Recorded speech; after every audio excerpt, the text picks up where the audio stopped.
This portion of the news brought to you by McDonald's. McDonald's, I'm loving it. Transport and Aviation Minister Glenys Hanna Martin says the matter involving marine pilots in Grand Bahama is a labor-related one, but that her ministry is working to ensure that safety in Bahamian waters is maintained. Marine pilots employed by Borco tendered their resignation effective March 28th to form an association of their own.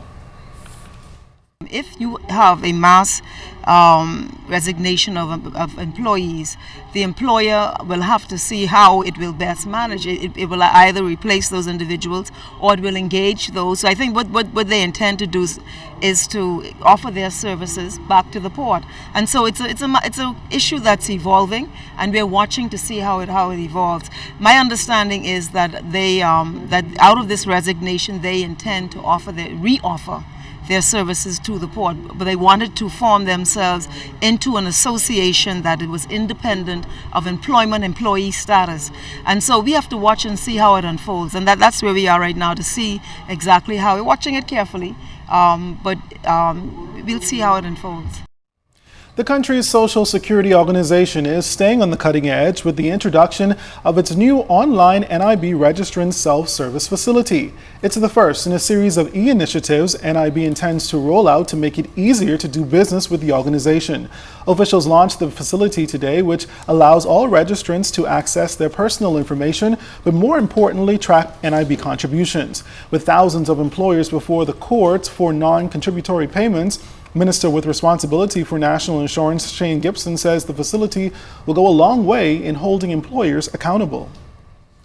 Employees are able to go online on a regular basis, and there's actually a self-policing program, right, where it holds everybody accountable. It holds the employer accountable and holds the employee accountable to make sure he's making his contribution.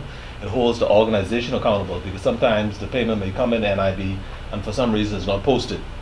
And so once the information is received, or if the individual is able to access the information online, they're then able to investigate themselves to determine, number one, I made my contribution, why wasn't it sent on NIB? Checks you whether the employer made it, checks you whether NIB posted it, and at the end of the day, they're able to claim their benefits in a timely manner. To access an account, registrants can simply log on to NIB's website at www.nibbahamas.com and sign up. And by doing so, officials say it will eliminate a significant number of walk-ins and phone-ins. This is but a foretaste of what is to come, and of what NIB is doing with the aid of technology to advance Social Security and its applications into the 21st century. I fully expect that we will enjoy many more such days and occasions in the coming weeks and months as we continue and count down to the 40th anniversary of our Social Security program in October. Environment Minister Kenra Dorset says the government continues to monitor that fire at the city dump. Minister Dorset says he's advised it'll take another 1 to 2 weeks before the fire is completely extinguished. Officials are hoping the weather cooperates. Minister Dorset says the wind so far has not been helpful, especially since the blaze has interrupted class schedules at nearby Aquinas College and Garventine schools. Justice Roy Jones is expected to sum up the case to jurors in the Andre Brabal unnatural sex case.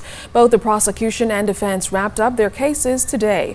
The 51-year-old Trinidadian and former 8 Mile Rock High School teacher is accused of 2 counts of unnatural sexual intercourse with one of his students. Allegations he's denied. Brabal opted not to take the stand in his own defense.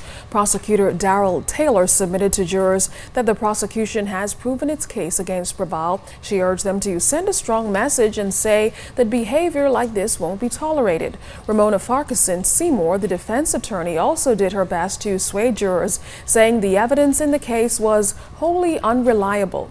Justice Jones is expected to sum up the case to jurors at 10 a.m. tomorrow. After that, jurors will decide Brabal's fate.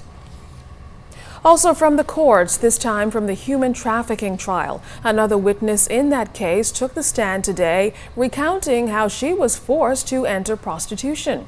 The witness, whose identity can't be revealed because of the nature of the case, says on January 10th of 2013, it was the first time she had traveled outside of her country.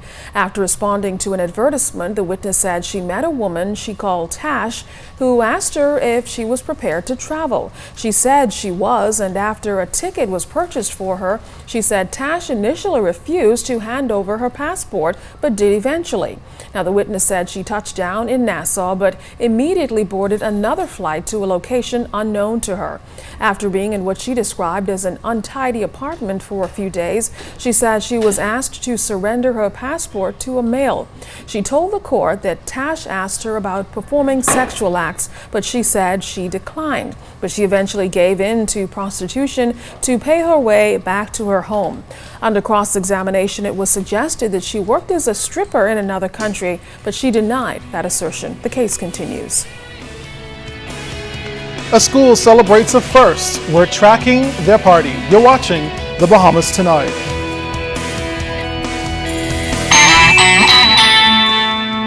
This portion of the news was brought to you by McDonald's. McDonald's, I'm loving it.